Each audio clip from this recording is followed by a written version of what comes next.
Hi, everybody. Every year, people from all around the world venture to Wisconsin to see rare effigy burial mounds. They are attracted by mystery and wonder. Effigy mounds are man-made earthen mounds formed into the shape of stylized animals, symbols, or human figures. These mounds were built by hand.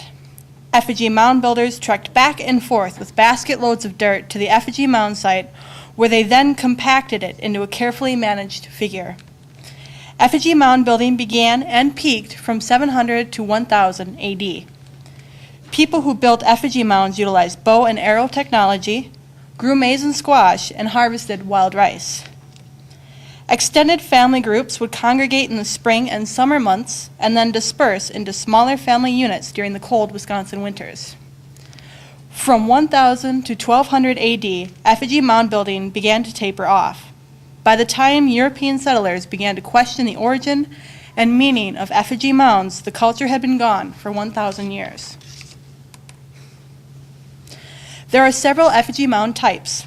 These types are not necessarily what effigy mound builders define them as, but rather zoological assignments created to better reference, understand, and categorize. In Sauk County, the most common effigy figures are of the bear and bird types. It has been theorized that these effigies were used as territorial or clan markers to mark hunter-gatherer territories or as sites of religious practice. From the late Pleistocene to early European white settlement, Wisconsin plant communities changed from boreal forests to conifers and hardwoods, then to mesic forests, oak savanna, and finally to a period of oak dominance. It is in this period of oak dominance that the effigy mound building culture saw its beginnings and its end. This is a plant community map compiled by Kenneth Lang of the DNR. It shows the distribution of plant communities in Sauk County recorded during the initial land surveys in Wisconsin. The darker areas are oak forests, while the majority of the lighter portions are oak savannas. Also included are mesic and dry prairies, jack pine woods, white pine stands, sugar maple basswood and yellow birch forests, tamarack swamps, hardwood and shrub swamps, and marshes, sedge meadows, and wet prairies. I use this plant community map for my data.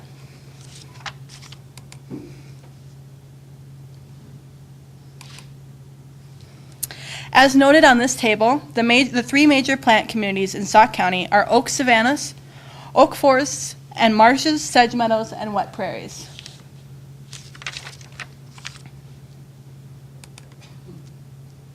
After synthesizing effigy mound locations in Sauk County with the DNR plant community map, I used the works of archaeologist Amy Roseborough to further connect effigy mound types to plant communities.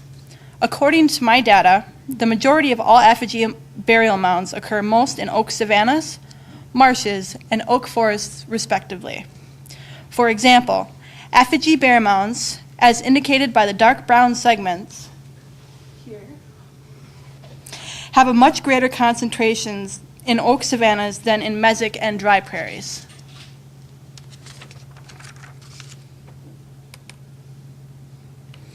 Oak savannas were the most common plant community in Sauk County at early European settlement. Canopy coverage for oak savannas ranged from 10 to 50%. The canopy includes a wide variety of oak as well as hickory and white pine trees. Shrubs include dogwood and sumac. Grasses and forbs amount to a much greater ground cover in this plant community. Common types of oak savanna grasses and forbs are milkweed, foxglove, big blue stem, and little blue stem. Visibility of effigy mounds in oak savannas can range from moderate to a high percentage. In terms of accessibility, ease of travel is moderate to high, and digging is moderate.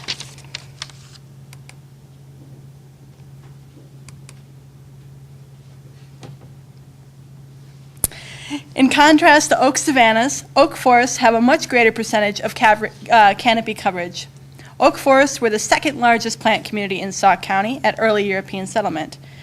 In this plant community, one can expect to observe various types of oak and hardwood trees, a much denser shrub layer, and a variety of much shorter plants such as aster and the dreaded poison ivy.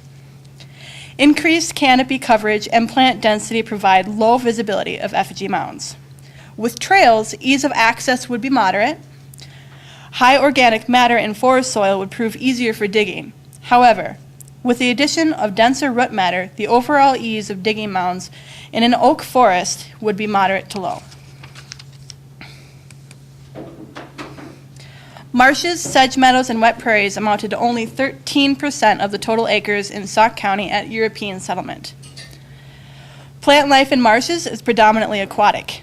Sedge meadows have a greater percentage of plant densities, with sedges and rushes as the most common. Wet prairies are a transition from sedge meadows to upland prairies. Prairie cordgrass, big blue stem, and the New England aster are common here. Visibility of mounds in these areas is moderate. Ease of access in this plant community is low. It takes determination to venture across a marsh or sedge meadow and luck to make it through with all of one's gear and dignity intact. In the early 1800s, archaeologist Charles E. Brown recorded Native American trails and mounds in Wisconsin. The mound groups, as shown on this map, are in close proximity to man-made trails. The majority of these trails were found in areas of oak savanna. These factors could also account for the high percentage of effigy burial mounds located in oak savannas. To conclude, in Sauk County, there is a high percentage of effigy burial mounds found in oak savannas. Many factors could lead to this outcome.